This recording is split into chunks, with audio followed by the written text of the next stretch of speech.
Good morning, brethren. Good morning. Good morning. It's good to see you. God has given us another week. Therefore, we have a lot to rejoice in. I'm sure you've seen the topic of the sermonette. And it is supposed to be in keeping with the occasion that is today. Brethren, there is a tie-in. What is the subject? America? Americans? Who are these people? Where did they come from? Their root, their beginning is in the Bible. Today on talk shows, there is great resentment when the topic of the singularity of America comes for discussion. Many run for the hills. If they don't, they scream prejudice. I am an American. Across the world, wherever America has established its embassies, as it did this past week in Cuba, the embassies are filled with people seeking to get a visa to come to America. When I sought my visa back in Trinidad in 1967, you walked into the embassy and you got your visa and you asked for a month. I was stupid and brave enough to ask the officer in the American embassy, can I get a little more than 3 months? Wasn't that brave? They were giving out 3 months and you ought to be happy when you get 3 months. But I was bold and brave and, as they say in Trinidad, brass face. I said to the man, can I get a little more than 3 months? Today, we, say it again, we celebrate the great country, America. And whereas there are those who want to burn the flag and down the country, yet millions are seeking to come to this land of the free and the home of the brave. I'm sure even in Russia, where today Putin is stretching his stuff and thumbing his nose at America, there are hundreds of Russians who would love to come to this land. Where did these Americans come from? Who are they? Why are they so dominant? What is going on? The work of the Church of God owes a lot to the book, The United States and Britain in Prophecy. It used to be a must for anyone wanting to become a part of the worldwide Church of God. And I have noticed, as we began pushing that book further into the recesses of our libraries, the comprehension, the understanding, the appreciation for the United States and Britain, the church had begun to falter and to fail. This is what is left of that book. When I came into the church, it was about a half an inch thick, and it carried the story of how the settlers came to this land and built America. People resent that. But they fail to realize Israel left Egypt with a promise from God that they would inhabit the land of Canaan. But the land of Canaan was already inhabited. How could God be so bold to offer a land occupied to people who are strangers and foreigners? coming out of the land of Egypt. It's the same story. But people today have become so hateful, resentful, and disdainful of America that they have very little appreciation for its story and its history. But brethren, the church is based on this story and, of course, in the Word of God.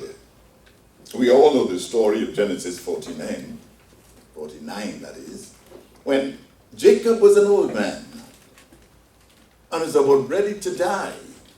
He gathers his sons together. His daughter had died, Dinah, if you remember the story.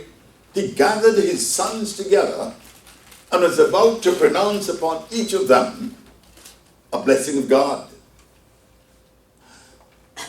But before chapter 49 is chapter 48. Jacob was an old man when he came into the land of Egypt.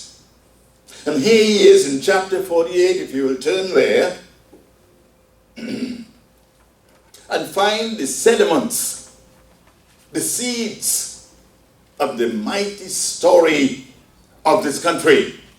And it came to pass, says 48, after these things that one told Joseph, remember he had spent many years in Egypt, behold, your father is sick.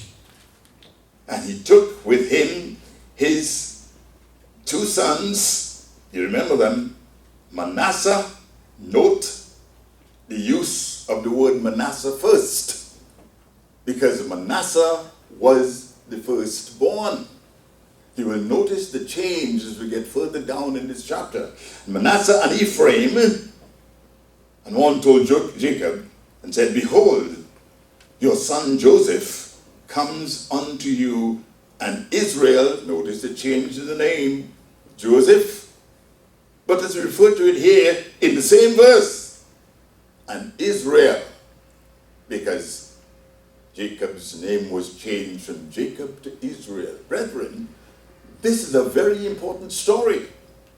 And if you permit prejudice and stupidity to fill your mind, you will miss the story that God is laying out here for us.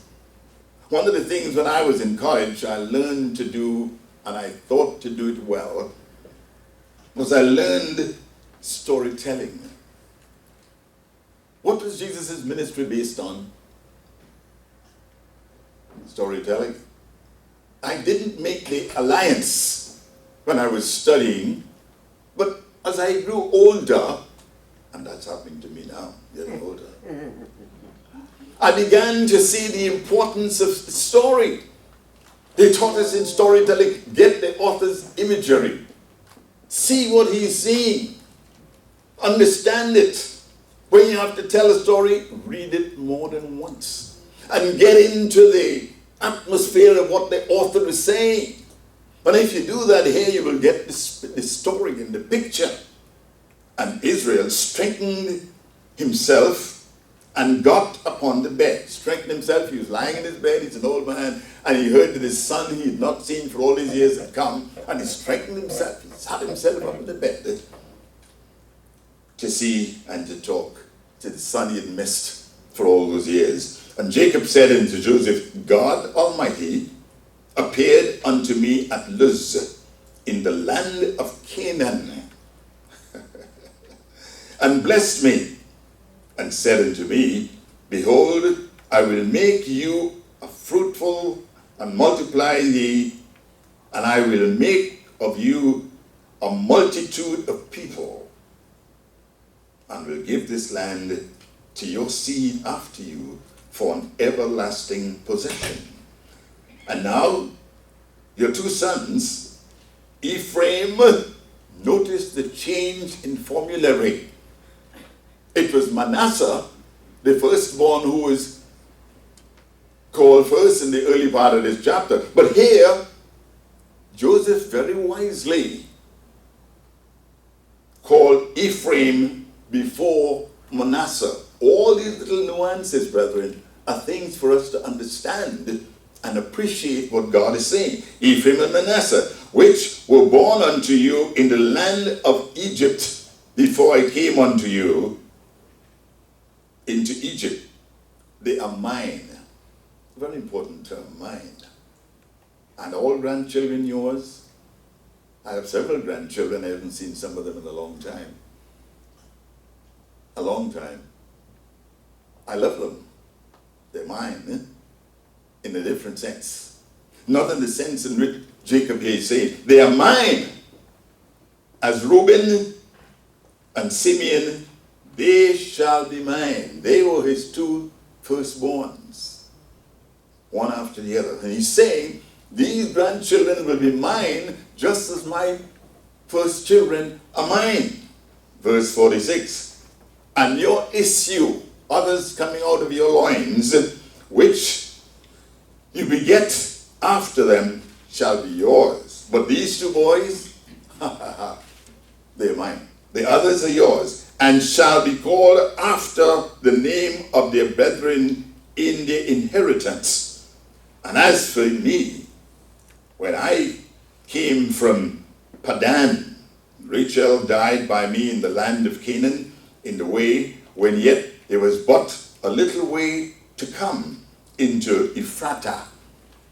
Ephratah is Bethlehem. You remember Jesus was born in Bethlehem, Ephratah, according to Micah 2. History is a wonderful subject. And as it relates to God's people, we need to have a grasp on it to some measure. And I built her there, I buried her there in the way to Ephratah. The same is Bethlehem. And Israel beheld Joseph's sons and said, who are these? His grandchildren, now meeting them. Who are these? And Joseph said unto his father, they are my sons, whom God hath given me in his place, in this place. And he said, bring them, I pray you, unto me, and I will bless them. Now, the eyes of Israel, still Jacob, the eyes of Israel, Jacob, were dim to age, so that he could not see.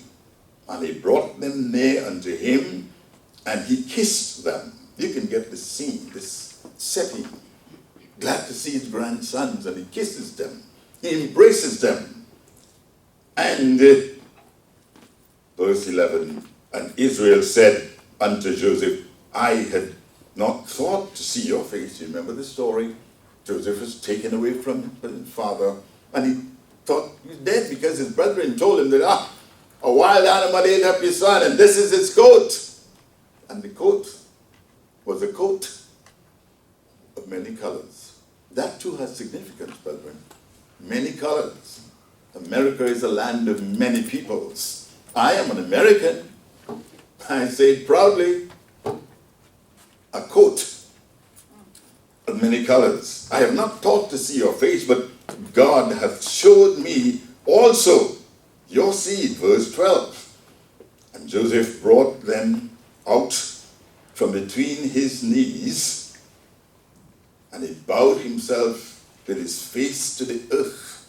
He didn't know what he was doing, going that low. He was missing something. Verse 13. And Joseph took them both.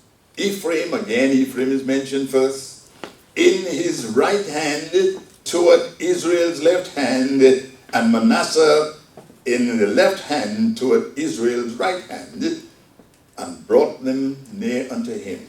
Verse 14. And Israel stretched out his hand and laid it upon Ephraim's head, who was the younger,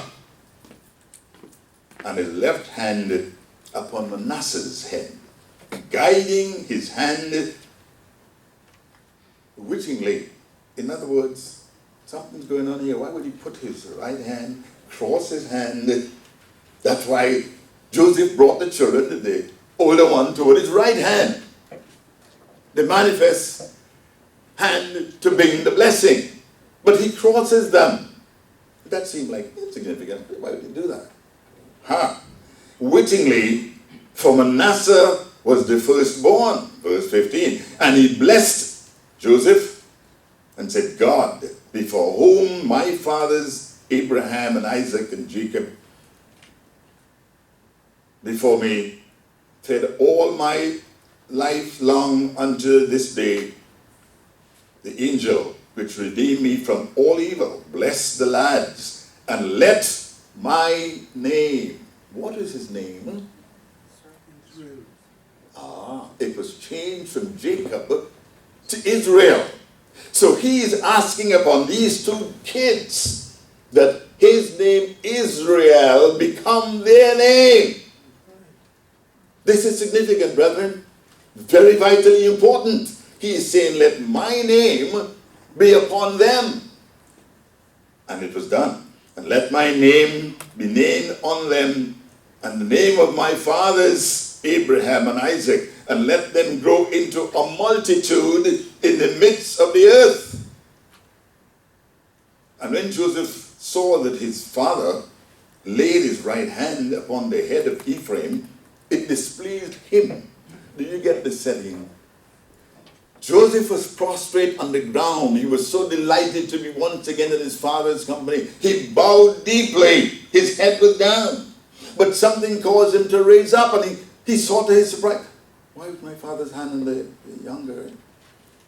And it displeased him. Even in prayer, you can be disturbed with something, You're supposed to be concentrating on God. Why are you looking around?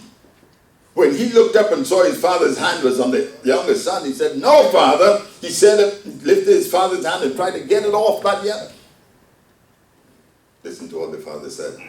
His father's hand, and removed it from Ephraim's head unto Manasseh's head.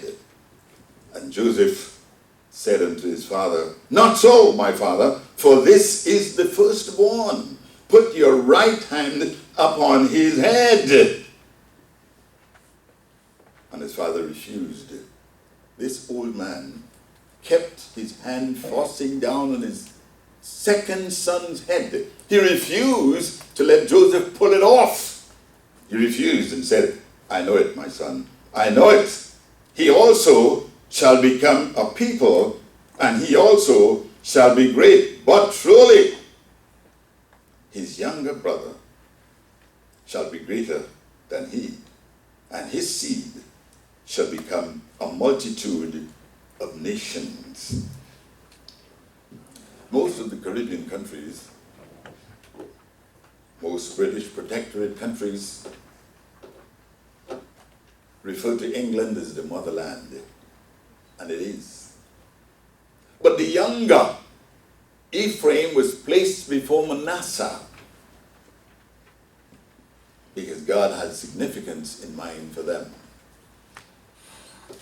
This sermon calls for hours, and I must give way to the speaker. But I hope this whets your appetite to realize and remember that there is great significance in the story of the United States and Britain in prophecy.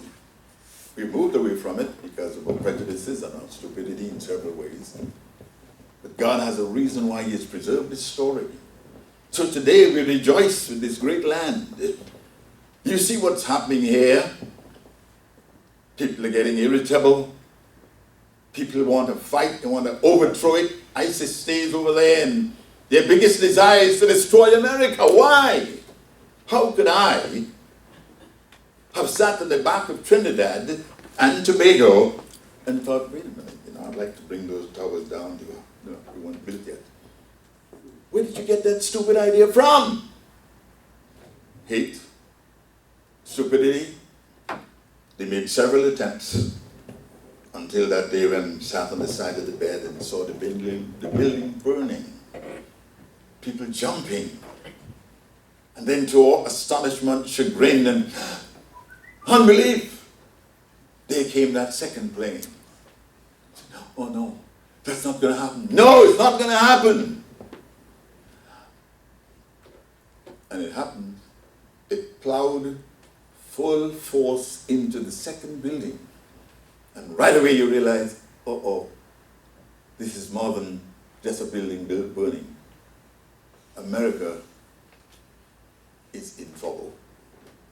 It has been, and it will ever be, until Jesus Christ, God's Son, comes back to this earth to set up his kingdom.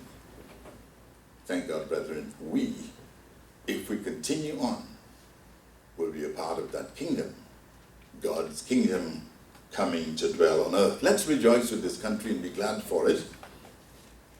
It means a lot to God, and it should to us.